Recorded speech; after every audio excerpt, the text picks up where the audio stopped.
So we are back now to our long-term review of my next car, and the 765LT Spider is it. Now you may have noticed I picked up this car about four and a half months ago.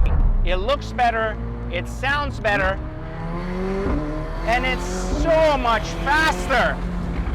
Like so much faster. This is an incredible 765LT Spider in the one-off combination of Alaskan white, which was a color reserved for the McLaren P1, with this incredible azure blue interior, with incredible azure blue calipers, LT signs, completely built by MSO. So I have had some time to enjoy the 765LT, and my first review of it, as you may remember, it was fantastic. I said this car is amazing in so many ways. It drives aggressive, it's beautiful to look at, and more importantly, it was usable, especially now that it had comfort seats. So it was a pretty good experience over time. So, however, obviously as we get cars, we get excited about them, we drive them, but one of the reasons I'm doing these reviews, because every 6 months, I want to let you know if I feel any different about the cars going forward. So the first thing that I've done since you've last seen this car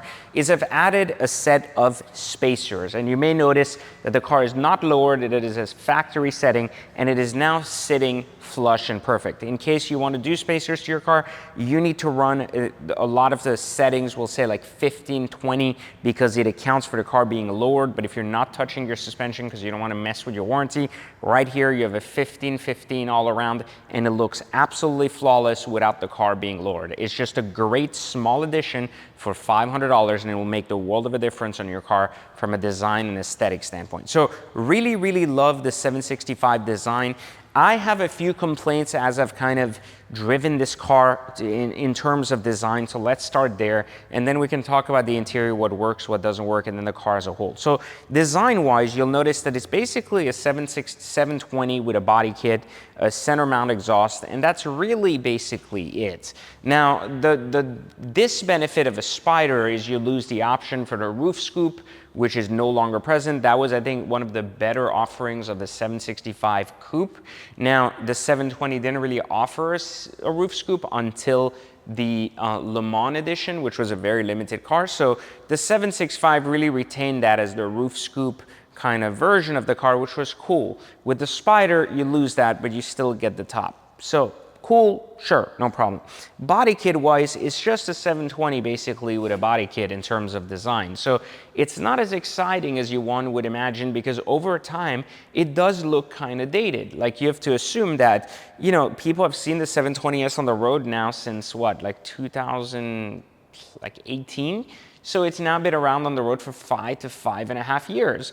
And it's a long time to see a design out there. It's kind of an outdated design. So I would argue that the design, while, you know, still a very pretty car, isn't as exciting as some of the newer stuff out there that is fresh and that is out there.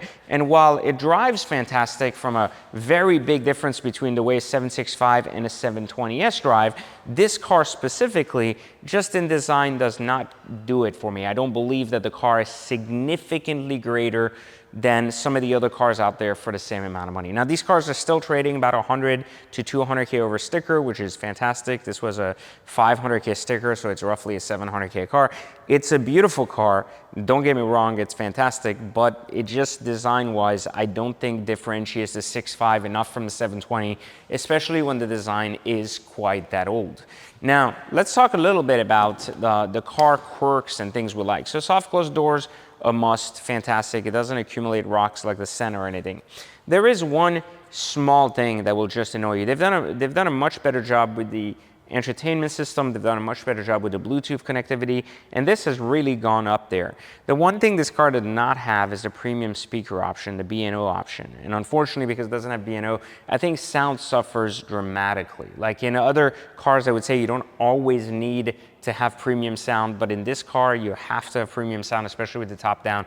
And the same can be said about the STO. The STO sound system just sucks unless, of course, it is the premium Sentinum or something, because once you get the car's noise and everything, it just kind of destroys that. So the one thing I'll tell you on the outside of the car, it's very minor, but it's something that just gets annoying over time. You don't really have a lot of storage in this car, so you don't have a glove compartment, and you need places to put things. So you have a lot of open air storage, like here you can put your little registration in the back or hide it, etc. But you also have these little panels here inside here where you can put little stuff in case you need your glasses on top. Now, whenever the doors are open, and I understand why they did this, you can't open this. So if you ever store anything there, it's just annoying. You can't get to it unless you're sitting in the car and the door is closed.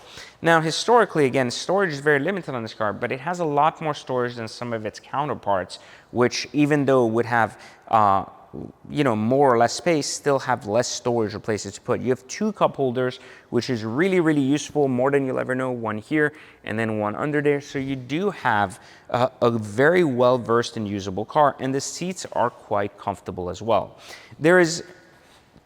My biggest kind of issue with this car is that for the money, it's now a dated design. And so I don't think its aesthetics are as exciting as some of its counterparts, like I said. Its comfort is great, and its noise is a 50-50 thing. So one of my biggest issues with McLarens in general is that over time, as you live with them, not when you test drive them, but when you live with them, you tend to drive them in both conditions when you're on, off, like you have them on race mode, off race mode, sport mode, active aero, and all that crap. The one thing that you'll realize is that most McLarens have a very tiny hissing or rattle noise that comes from the passenger side. This is a very common thing.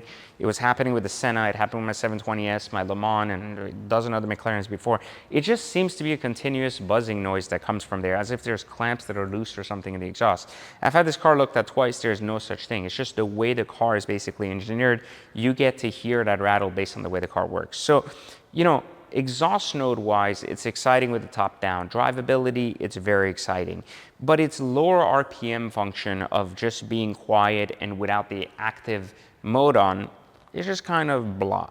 So the consensus is, could I live with it? I think I could live with it a lot better than the the SF90, which we showed you earlier, because of the door not being as annoying. So definitely a plus there. But in terms of usability, I think it's a lot more usable than some alternative cars. As far as excitement, I feel like the drive, while exciting, isn't as different as we'd expect. It's just stupid fast. So, you know, from a driving standpoint, the way I look at all of these exotic cars is how good is the emotional connection to the car as you continue to own it? Do you still want to drive it? Do you love driving it? Do you love the car? Do you love everything about it? And I'd give this car probably somewhere about an 8 out of 10. I think it's really, really good in a lot of ways. And I think it's a fantastic car if you only own one exotic car. You want kind of a more exciting experience all in one, top down, top up, you know, like, and so on and so forth. But I just don't think that it's a lifetime type car. There's definitely cars that I'll get into even after not having driven them for a week, and I'll just get super excited.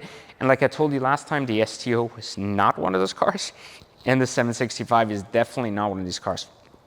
In other words, I think of it and I say, if I didn't own this, would I miss it enough to buy another one? And the answer is probably not. And this is where the 765 for me as a car, while exciting as a car together, just isn't a car that I think in the next 4 or 5 years will still have a place in this collection by any means, because while it is exciting, I just don't think it is special enough. Now, we have heard the news that McLaren is suffering quite a bit as an organization, and it's very possible that they may just cut the plug on their F1 team and change a lot in their just lineup of cars. We've also heard that this may delay further production of new cars and hypercars.